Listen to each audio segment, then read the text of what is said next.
Red पर जाने के लिए तैयार है। उसकी बहन देखती है कि वो काफी बदल गया है, क्योंकि हर रेड के बाद वो जख्मी होकर आता था, लेकिन अब तो उसे कुछ भी नहीं होता। उसे लगा शायद उसकी एक्सरसाइज की वजह से है। तो दोस्तों, स्वागत है आपका फिर से हमारे एक और एक्सप्लेनेशन वीडियो में। तो आज हम बात करेंगे सोलो लेवलिंग के एपिसोड 8 के बारे में। सुंग जिनवू हॉस्पिटल में नींद की बीमारी से जूझ रही अपनी माँ के पास अकेला बैठा है। जिनवू को पता है कि उसकी माँ किस चीज से ठीक होगी, लेकिन जिन 3 चीजों से वो दवाई बनेगी उनमें से उसके पास एक भी नहीं है। उसे पता है वो कहाँ मिलेंगी, लेकिन अपने आप को शक्तिशाली किए बगैर वो वहाँ पर गया तो वो मारा जाएगा। तो जिनवू पहले लेवल अप करने की सोचता है। अगले दिन जिनवू कैफे पेने में जिनी के 19 तहखानों में रेड करने के लिए रेडी हो जाता है, लेकिन उसकी शर्त है कि सभी रेड वो दोनों अकेले ही करेंगे। जिनवू जिनी को समझाता है कि अगर वो दोनों ये कारनामा कर दिखाएंगे तो जिनी के पापा उस पर भरोसा करेंगे, जिस पर जिनी मान जाता है और वो दोनों सी रैंक गेट के लिए हंटर ढूंढने लगते हैं, ताकि सबको लगे कि रेड में 8 हंटर थे।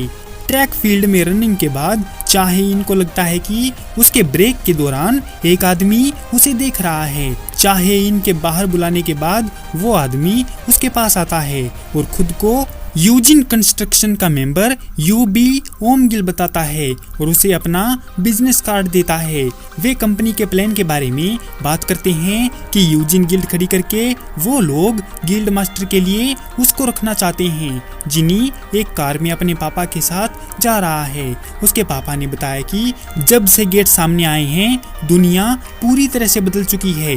गेट के अंदर का सामान बहुत कीमती है, जिसे सिर्फ हंटर ही ला सकते हैं, लेकिन वो हंटर एसोसिएशन नाम की गिल्ड को गवर्नमेंट ऑर्गेनाइजेशन चलाती है। ये ताकतवर हंटर इकट्ठा करते हैं और जिन गेट्स की नीलामी नहीं होती उन्हें गिल्ड संभालती है।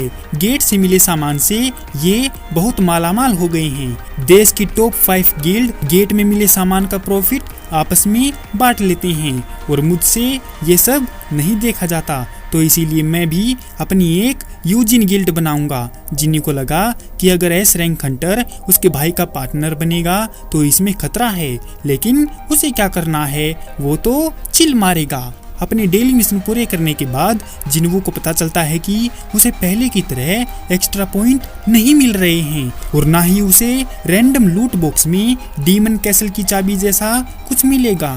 जब जिनवू 2 में से दूसरा रैंडम लूट बॉक्स ओपन करता है तो उसे एक बेकार बिंगो कार्ड मिलता है। अब जिनवू लेवल 26 पर है और शहर में घूमते हुए जिनवू अपनी एबिलिटी बढ़ाने की सोचता है, लेकिन उससे पहले जिनी के साथ उसे रेड पूरी करनी चाहिए। जिनवू पेनल्टी जोन के मास्टर उस बड़े से सेंटीपीड से लड़ने की सोचता है, लेकिन इस प्लान को जिनवू कैंसिल कर देता है। उसमें अभी इतनी ताकत नहीं है और क्या पता इसके लिए उसे पॉइंट मिलेंगे भी या नहीं। तभी उसके फोन पर हंटर एसोसिएशन का नोटिफिकेशन आता है, जिसमें हंटर्स को डी रैंक डंजन के लिए बुलाया जाता है। जिनवू अकेले नहीं लड़ पाने की वजह से उसे अवॉइड करता है। मिस्टर सोंग के कुमडो डोजो में अपने स्टूडेंट के साथ ट्रेनिंग के दौरान मिस्टर सोंग को एक छोटी मोटी रेड का मैसेज मिलता है। तो अपने स्टूडेंट के रिटायर होने के सवाल पर मिस्टर सोंग बोले कि मैं वहां से जिंदा बच गया, यही मेरे लिए बहुत बड़ी बात है और भले ही मेरा एक हाथ कट गया है, लेकिन जितना मुझसे होगा मैं समाज की बेहतरी के लिए काम करूंगा। दूसरी ओर अपने घर पर किम नाम का हंटर अपनी बेटी यूंजी को टेडी बियर के साथ खेलते हुए देखता है।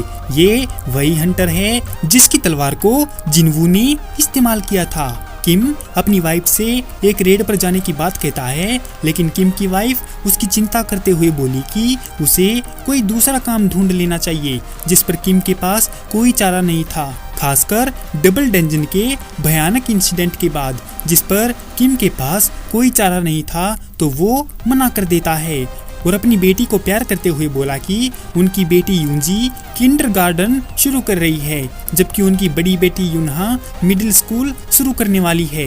इसके लिए उन्हें पैसे तो चाहिए होंगे ना। उसकी ये बातें सुनकर उसकी बीवी मान जाती है और उसको काम के लिए बेस्ट ऑफ लक बोलती है। हंटर्स गिल्ड हेडक्वार्टर में सफेद बाघ यानी के व्हाइट टाइगर गिल्ड के गिल्ड मास्टर बेक युनहो को हंटर्स गिल्ड के गिल्ड मास्टर चोई जोंगिन द्वारा बुलाया गया था। बेक सुबह के इंटरव्यू के लिए नाराज है क्योंकि उसकी नजरों में वो इंटरव्यू यूजलेस था। उसकी बातें सुनकर चोई पेशेंस रखते हुए युनहो को यूजिन गिल्ड बनाने के बारे में बताता है, लेकिन युनहो इसके बारे में पहले ही जानता है। युनहो सीधे मुद्दे पर आता है और चोई पर उनकी मुलाकात के पीछे की असली वजह बताने का उस पर दबाव डालता है। और वहीं जूही फोन पर अपनी माँ से बात कर रही है। उसकी माँ उसको बी रैंक की हीलर होने पर भी कुछ नहीं करने का ताना मारती है और हंटरगिरी छोड़कर उसे घर वापस लौटने को बोलती है, जिस पर जूही नाराज होकर उसकी जिंदगी में टांग न अड़ाने की बात बोलकर कॉल काट देती है और अकेली बैठी अपनी बेड पर ख्यालों में खोई हुई है और अपनी माँ को कुछ कर दिखाने का डिसीजन लेती है। तभी उसके फोन पर एक नोटिफिकेशन आता है। एस रैंक हंटर चाहे इन चोई के ऑफिस ठीक उसी समय पहुंचती है जब युनहो वहां से जा रहा होता है। वो दोनों एस रैंक हंटर थे, इसीलिए एक दूसरे को रिस्पेक्ट देते हैं।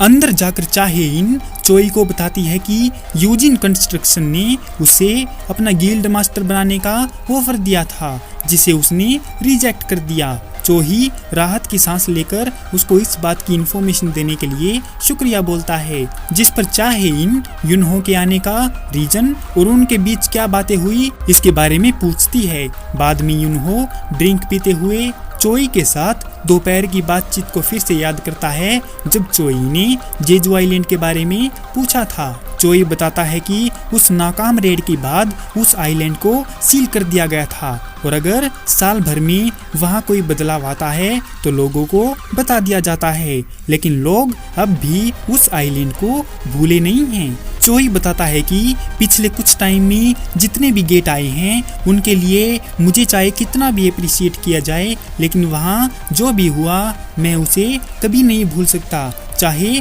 कुछ भी हो जाए। एक दिन मैं उस आइलैंड को जीत कर रहूंगा, लेकिन इसके लिए मुझे तुम्हारी और तुम्हारे जैसे बाकी हंटर्स की मदद चाहिए। युनहो को समझ आता है कि सुबह का इंटरव्यू लोगों को अपनी तरफ करने के लिए था और उसे याद आता है कि उसने भी उस आइलैंड पर अपने दोस्त को खो दिया था। प्रेजेंट में एक अंधेरे कमरे में एक आदमी तासिक से किसी को मारने के लिए कह रहा है और वहीं जिनवू छुट्टी के दिन भी रेड पर जाने के लिए तैयार है। उसकी बहन देखती है कि वो काफी बदल गया है, क्योंकि हर रेड के बाद वो जख्मी होकर आता था, लेकिन अब तो उसे कुछ भी नहीं होता। उसे लगा शायद उसकी एक्सरसाइज की वजह से है। जिनवू वहां से चला जाता है और उसकी बहन जिना ये देखकर हैरान है कि वो बगैर सामान के ही रेड करने गया है। इस बीच मिस्टर सोंग उसी रेड की ओर जा रहा था तो उसी रास्ते में उसे जिनवू मिल जाता है। मिस्टर सोंग जिनवू से मिलकर खुश होता है और उसकी बॉडी में आए बदलाव के बारे में उससे पूछता है और देखता है कि उसका कटा हुआ पैर भी पहले जैसा है। जिनवू बताता है कि जब उसने हॉस्पिटल में अपनी आंखें खोली तो वो सही सलामत था। मिस्टर सोंग अंदाजा लगाता है कि उस तहखाने में कोई हाई रैंक वाला हीलर आया होगा जिसने जिनवू को ठीक किया होगा। जिनवू के पूछने पर मिस्टर सोंग बताते हैं कि एसोसिएशन ने उसे एक रेड के लिए बुलाया है। जब वो दोनों गेट के पास पहुंचते हैं तो वो देखते हैं कि वहां पर जूही और किम के साथ एक और पुराना हंटर भी है। ये दोनों वही हैं जो पिछली रेड में इनके साथ थे और ये वही 5 लोग हैं जो उस तहखाने से जिंदा बचकर लौटे थे। वो दोनों जिनवू से आंखें नहीं मिला पा रहे थे क्योंकि उन्होंने अपनी जान बचाने के लिए जिनवू की बलि चढ़ाने की कोशिश की थी। जूही जिनवू को देखकर बहुत खुश होती है। सिस्टम पार देंगे, सिस्टम पार देंगे। और उसे बताती है कि वह उससे मिलने हॉस्पिटल भी आई थी। तभी वहाँ पर एक गाड़ी आती है जिसमें से मेगुमी के साथ साथ जेल के 3 कैदी निकलकर आते हैं। उन सभी को बताया जाता है कि ये तीनों बाकी के बचे हंटर्स की कमी पूरी करेंगे और ऐसा करके ये अपनी सजा कम करवाना चाहते हैं। गिल्ड के पास और कोई रास्ता नहीं था, इसीलिए उन्हें ऐसा करना पड़ा। वो गिल्ड की मेंबर उनको विश्वास दिलाती है कि बी रैंक का हंटर तासिक भी उनके साथ जाएगा।